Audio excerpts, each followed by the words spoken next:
am at Port Dixon. This is probably the nicest background I'll ever have for a pre-race event. Just here for the day before. So doing the 80-kilometer mountain biking. So back is where we picked up our goodie bag. So look, got that stuff going. Yay, thank you very much.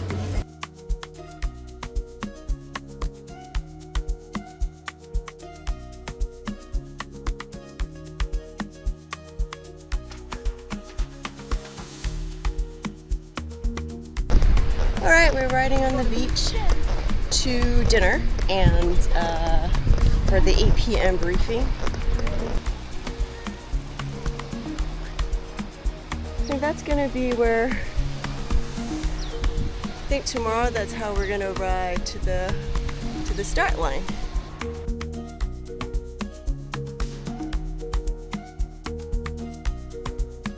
Good job in getting the route prepared for us and prepare this village for us to chill and gather around, meet our friends, meet new people from other countries as well.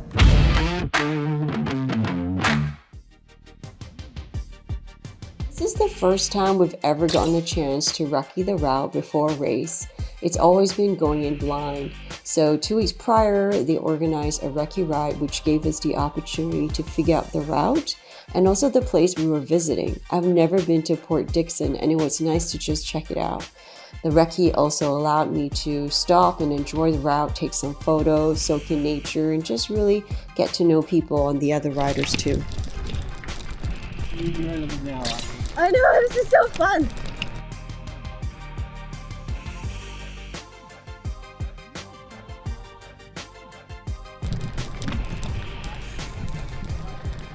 Wow, look at this! So cool! What a great ride!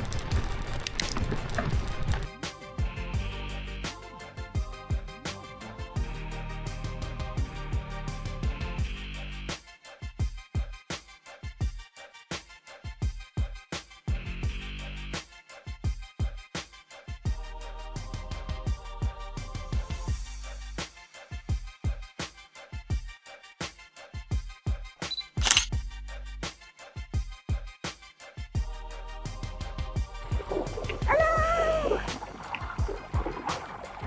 Trying to survive.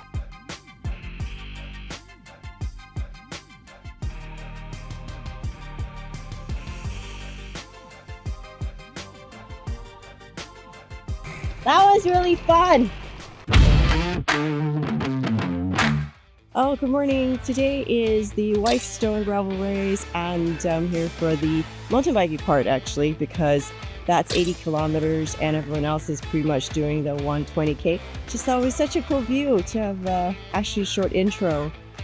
Super excited to be doing this. It's gonna be really hot, I think, but the key is maybe to finish before it all gets super hot.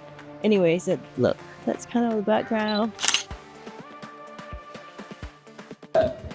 3, 2, 1, go! Woo! Naturally, we're at the back of the pack. The gravel riders have set off first, and we're on our mountain bikes, so we're in the back. But I was in the best of mood. It was just super exciting. At the start of each race, it's always a mixture of excitement and nervousness. I just thought like this is going to be a really great day just to go out and ride and to really enjoy this with everyone else of the same mindset.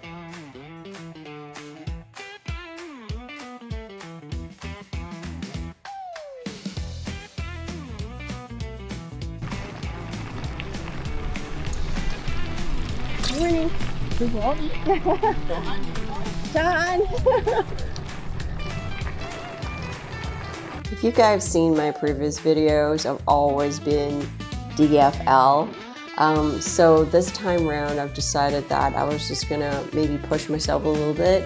So I started to work quite hard at the start, the first 90 minutes or so, where I just thought if I could just, while I'm still fresh, push myself, try and chase a little bit, have fun with the chase, and just work harder and see where I could go with this. So and that was it. Like, I really did spend quite a bit of time just working really hard to get as far up, sort of like on the pack as I can, given what I've got.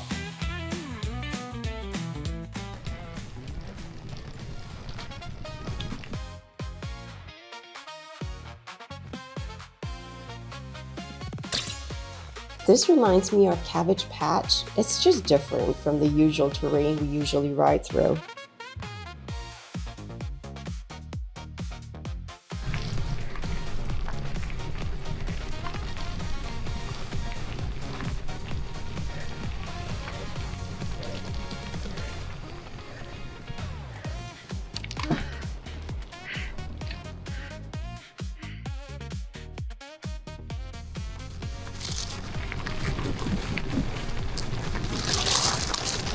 Oh, sorry, too close.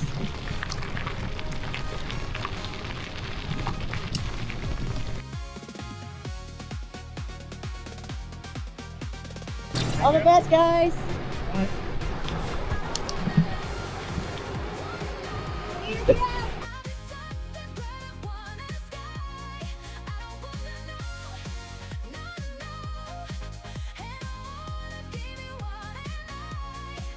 I try to hold a pace for myself, and sometimes it's kind of difficult when there's a group and they've got their own pace. So, I mean, note to self is I've got to train for endurance to keep a high pace for a longer period of time, which allows me to probably overtake for longer periods as well, and keep pushing myself in that regard. We're 25K in. No, we're 15K in. 15, 65K to go. Yep, I gotta get in the front because my energy's gonna wane. Okay. Yeah, we can always start at the front of the race, make that really easy. That could be another thought. I'm trying a new strategy. What's that? Go all out 90 minutes. First.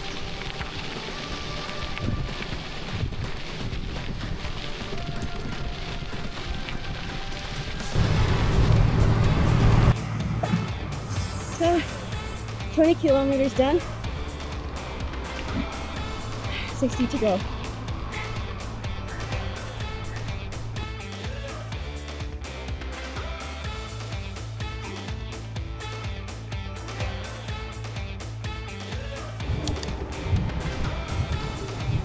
Oh, it's nice shade. Woo. It's the best part. 26 kilometers. Another 24 kilometers to water point. Sorry.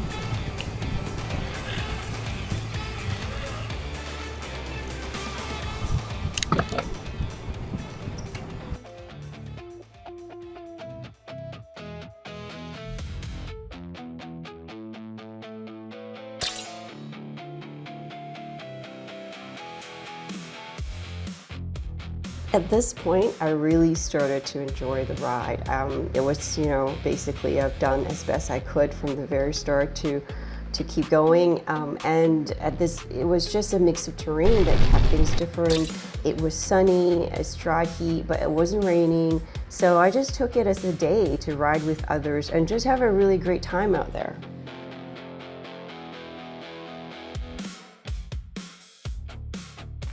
This is definitely the best part. It's in the shade, it's gravel.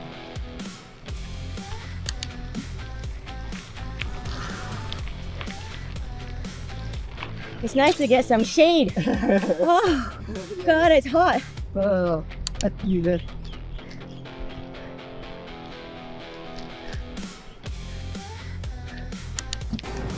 Yay! Oh, make me small, make me fast. Yay! Try not to pedal so much.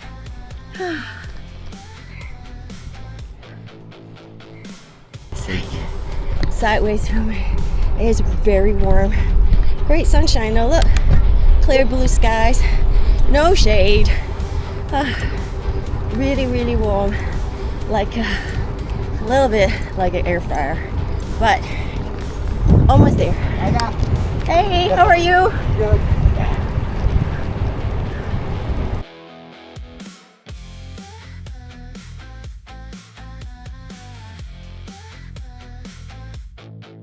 Go pedal. They'll be downhill later.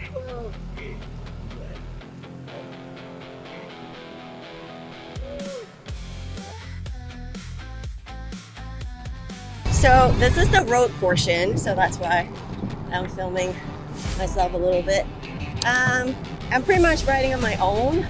I think everyone's probably in the front, I assume. I don't know.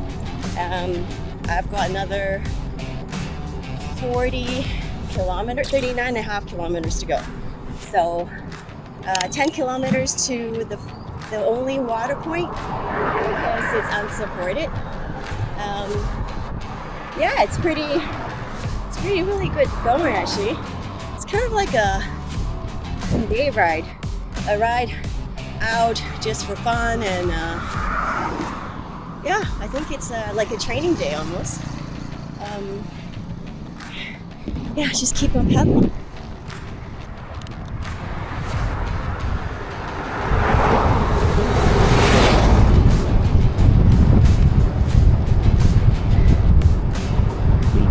I'm against traffic because I have to turn right here somewhere. Yep, see it. This is where, yeah, I got lost the last time. Yeah, this is correct. Yeah. It's got a sign. I got lost last time. Overshot. Yeah, overshot.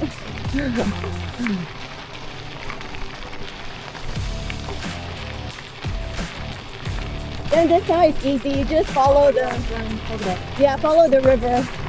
Yeah, just go if you need to. I'm gonna be slow. I just really. No. No, not at all. I'm very slow, so you should just go ahead.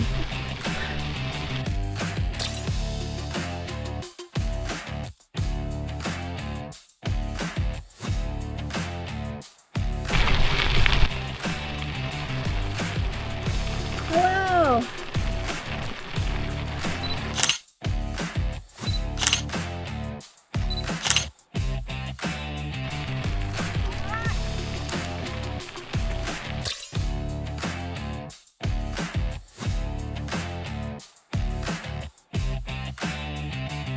So this was the part where I wasn't really quite sure, because during the recce ride I rode on the parallel road next to this, and this was just a much wider road where the trucks were. Then the thing was there were just riders everywhere, so I just kept going and just followed, you know, the riders in the front. And then when I got to the front, the guys were asking me as well, because he didn't even have a bike computer. So I guess it's sort of a case of the blind leading the blind, but it was pretty much correct. It was just we had to turn right from there, but it was just going towards the right way for sure. Saya ingat itu yang jalan ini. Oh, saya ada bike com. Oh. Okay, we have to go right at some point. I think it's this way.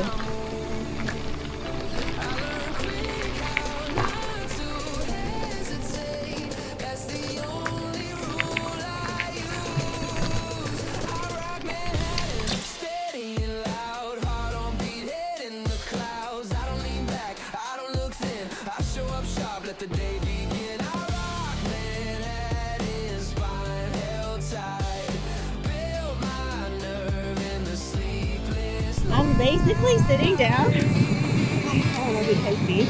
like just chilling and riding it out, because this is like the only downhill part, and then after that they make you work, which is hot here. 32 kilometers left to go. Oh yeah, this is a single track, the only little bit This one is epic. Look at this. It's like my dream come true. It's so nice.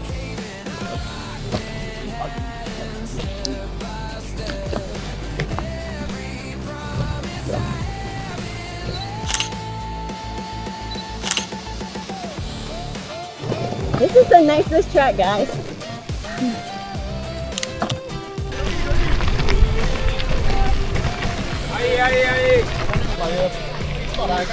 Hi.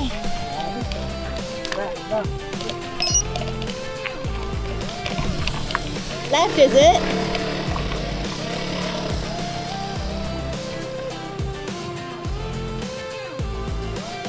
Is it left? Okay. Thank you.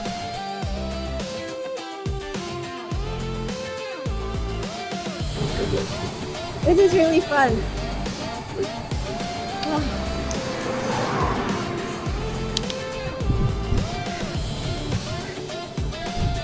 Got 27 kilometers to go.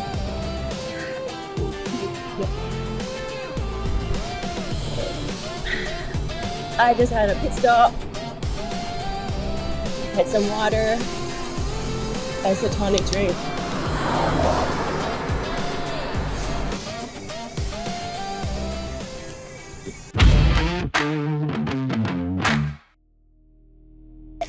$80 kilometers, right? Is it here? Are we lost? What's wrong with it? It's here. Yeah. What about the rest?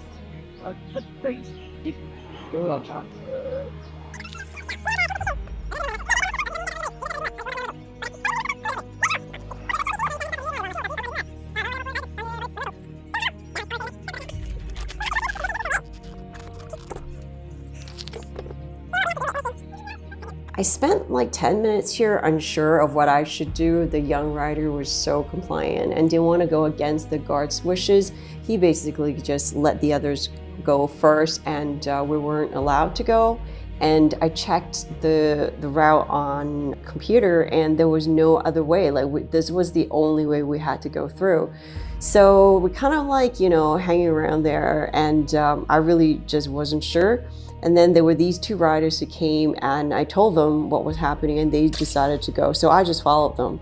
And I thought, you know what, it's much better to just go ahead first and then maybe like ask for forgiveness after.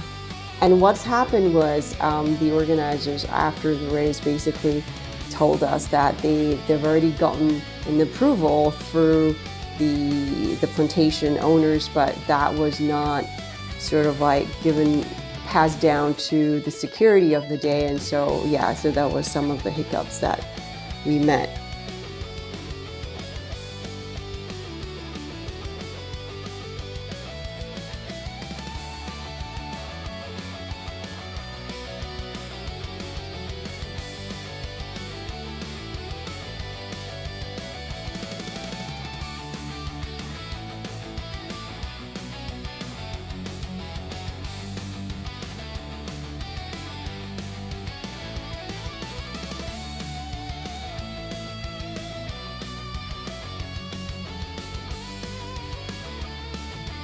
Right after getting past the security guard, I really had a great time just enjoying the speed of this downhill section. And well, little did I know that was probably the best time I was going to feel on a high before I hit a new low.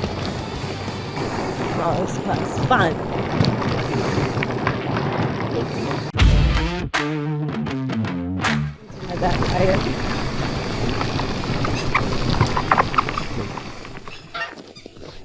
Oh, it's flat. Shit. Ah, shit. Ah! I got flat. You got you? Nah, I don't know. I don't think so. 20K to go.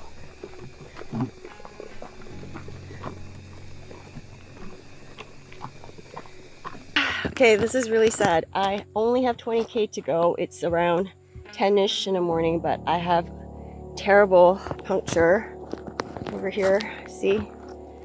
totally flat. I was having too much fun coming downhill, and yeah, I punctured my. Can't find anyone. So, oh, my helpful angel.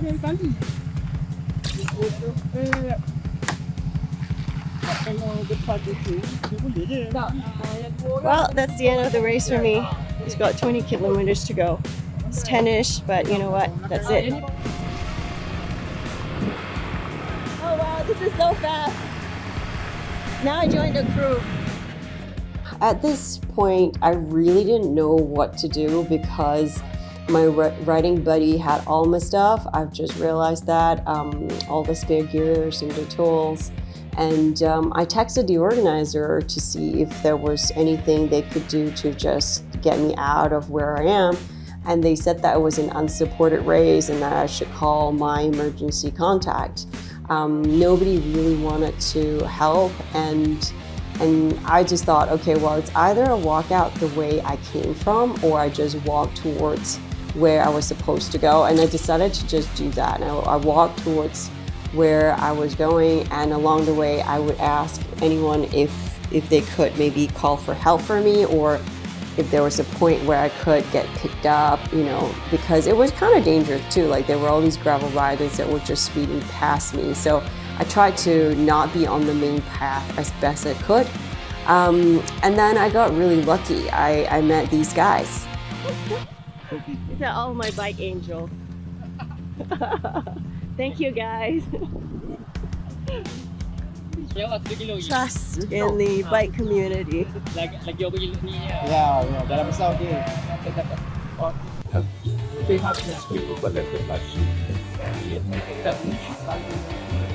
Ah, look at the sad puncture.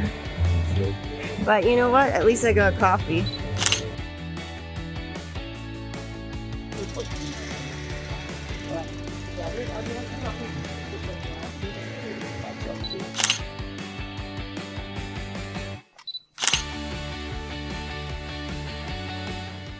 So these guys brought my bike back to PD London Bus Village, which is where the start point is, and that's not the ending point.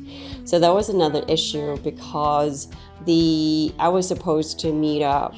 Our meeting point with my riding buddy was at the end point, which is at the top of the lighthouse.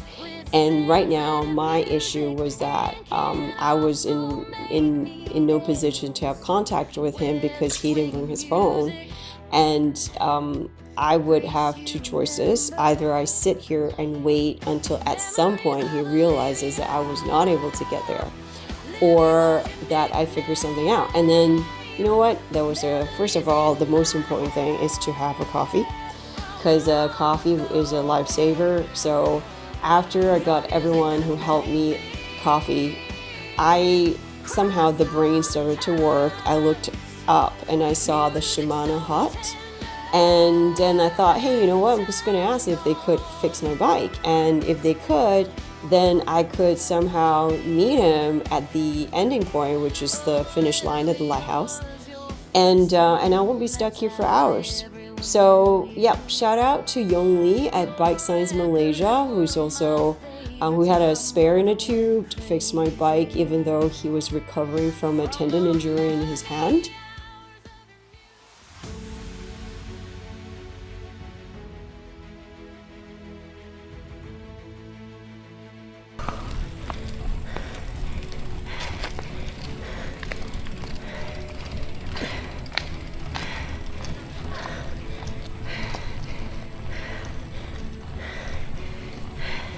Oh, God, this is steep. Woo!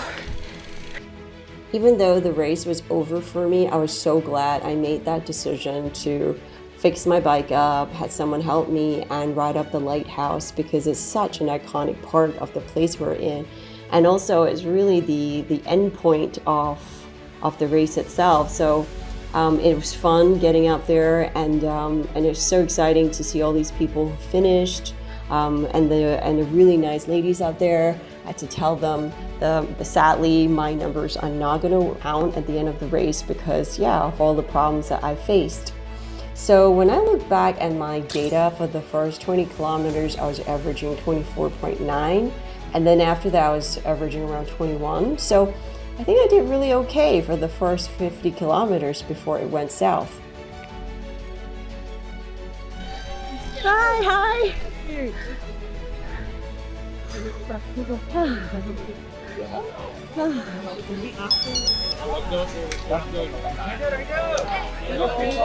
Congrats. When I look back at the race and I looked at the puncture, it happened because I was burning my tire pressure too low and it was a pinch. And so I spent a week after this race practicing taking it out and putting in the tube.